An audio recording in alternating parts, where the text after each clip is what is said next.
Throughout many of the touchstone moments of history over the past few decades, there has been one face, ever present among the upheaval, offering support, fighting the elite, and at times pulling the strings. The hacktivist collective, who call themselves Anonymous. No beef! No beef! And one man, perhaps the least anonymous member of the collective, deciding to speak out, giving an actual face to the movement, extolling the power it wields. This document alleges that I am the notorious hacker activist known to the world as Commander X. I am Commander X. It really boils down to bullies. The goal becomes how do you take power back from people who have until now been so untouchable? How do you punch somebody like Bill Gates or Sony Pictures or somebody like that in the nose and really make them feel it? Now a new film premiering at Toronto's Hot Docs profiles Christopher Doyen, aka Commander X, and the rise of the collective. The face of Anonymous taking viewers on a behind-the-curtain look. From the genesis of the collective, uniting over a lark to take down the Church of Scientology after their removal of an unflattering Tom Cruise video, to playing a very real role in geopolitical events like the Arab Spring in 2011 and the toppling of ruthless dictators like Ben Ali in Tunisia. Some Tunisian hackers came to us in Anonymous, and in fact, they were more or less handed off to me because nobody knew quite what to do with them. But they claimed to have some rather extraordinary access, but needed some assistance. It's a small country with a small infrastructure, and we have the usernames and passwords to everything. You name it. The water supply, like the radio stations, the servers that the president's email is on. You don't have to hack anything. We just have the passwords. Here you go. Anonymous helping aid protesters dispose of the war criminal in a shocking 10 days. The hacktivists then offering their service to protesters in Egypt. The forced removal of dictator Hosni Mubarak soon followed. But soon after those historic moments, with Anonymous at the height of the collective's influence, cracks began appearing. Dozens of raids and arrests of Anonymous members were carried out in the U.S., and divisiveness began within the group's ranks, especially when it came to Commander X. He was an albatross. He was an anchor on all of our necks. He would claim that actions were being taken that weren't being taken at levels that just we weren't working at that time. X, aka Christopher Doyen, took a winding, circuitous route to becoming a member of Anonymous. Growing up in rural Maine, Doyen became fascinated with computers at an early age, buying his first machine as a kit that took nearly a year to assemble. His young adult life spent largely on the streets, by choice, he claims, at one point following the Grateful Dead on the road and getting busted for selling LSD. But it was that community that turned him onto causes like the apartheid movement in South Africa. The early stages of Anonymous, a perfect blending of two of his passions: righting wrongs from behind a computer screen. The film also examines the criticism and the complaints that surround X, that he has long been motivated by something most within the organization shuns: fame. Many alleging his public pursuits stripping much of the power the collective had while acting anonymously, with added claims that X occasionally peddled falsehoods and fantasy that diminished the regard the group had built, also posing a challenge for those attempting to tell his story. There had to have been an element of also just trying to figure him out. What is bombast and what is it? Bombast or lies. I mean, there was that concern. Now, there were some authentic details to X's story that couldn't be ignored. They were factually true.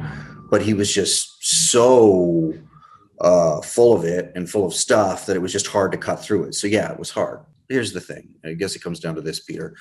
Every movement needs foot soldiers. He is very adept at being a foot soldier. They don't like him at all. I think that comes through in the film. They feel in some cases, Barrett in particular, that he's done more harm than good. But on the other hand, he's an extremely effective messenger. He's very good at rallying when someone needs this, punching the button, the enter button on a computer. He's as effective as anyone they've ever seen, and they need a lot of that. X concedes the persona of Commander X is indeed just a tool to inspire others to join the fight. The hacker claiming offshoots in organizations like Antifa and the Occupy movement, proof of the effectiveness of Commander X. Commander X is the sort of the public face of what I do. He's as phony and as fake and has not connected to who I really am as a human being as any other, as Batman was to Bruce Wayne. A good analogy, okay? And he is one tool. He is a very useful tool. He's been very inspirational. Thousands of people have picked up the tools of hacktivism because of that outrageous and outlandish persona. But as I pointed out, it does not mean that I don't have dozens of other personas in IRC chats. The film and Commander X also has a Canadian connection. While X was a fugitive in the United States, he jumped the border and began living off the streets and under the radar in Toronto. Meanwhile, author Ian Thornton began noticing X on his daily coffee excursions, their paths eventually entwining in ways that would change both of their lives. I was walking down Queen Street West, and there was a cowboy hat out, and a chap reading a thick tome, and I felt this sort of kindred shit, and this was confirmed when this very interesting craggy face looked at me with his engaging eyes and a smile that seemed to have many secrets. So $2 went into the hat, and we got chatting. They continued chatting on Thornton's daily coffee run for weeks, but the conversations began evolving into what Thornton believed to be tall tales, ones of geopolitical intrigue and friends in high places. But he confirmed it to me. He said, go home and read a lengthy feature by David Kushner in The New Yorker from September 2014, entitled The Masked Avenger. He said, that's about me. Not long after the reality of who Thornton had been talking to sunk in, he himself was thrust into a world far removed from a city-dwelling dad and professional writer. X asked Thornton if he would help with a plot he was developing to make a break from Canada, through the US, where he was a wanted man, and to Mexico, where he would seek asylum. And so I produced a 30-page PDF and called Ian to the coffee house. I said, so what do you think? And he said, you're not going to actually do this, right? And I was like, yeah, I think I'm going to do it. I said, more to help. That journey, thousands of kilometers long, captured by X along the way. I'm now, by my own choice, a full-on fugitive, wanted dead or alive. Project Golden Eagle, as X and Anonymous named it, eventually a success. X and Thornton reuniting in Mexico City, X later on formally applying to the Mexican government for political asylum. There's my green card.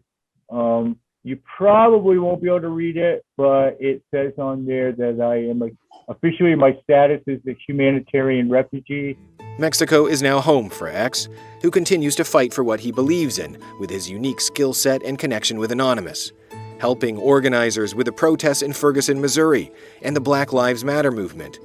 But he has removed much of his alliance with his home country, particularly against foreign hackers sowing seeds of disinformation and destructive cyber campaigns.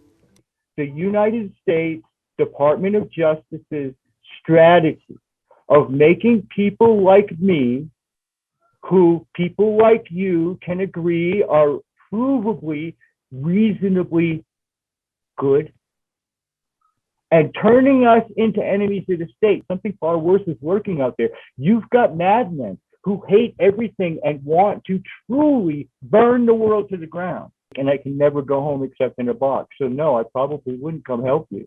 I would sit back and laugh. But outside of the anger and disappointment X feels about his current situation and his many detractors, most acknowledge his place in history as an upsetter and catalyst for change, done out of a sense of justice and getting back at the bullies. That when X was behind the ousting of Mubarak in Egypt and Ben Ali in Tunisia, he was sleeping in a park. It was winter, it was freezing, it was brutal. Fast forward a couple of years, Ben Ali dies in exile and is buried in Saudi soil. Mubarak dies in prison. They were in gold palaces when this chap was sleeping in a park. When they pass, he's swinging in a hammock in Mexico, sipping a margarita. Peter Meyer for Inside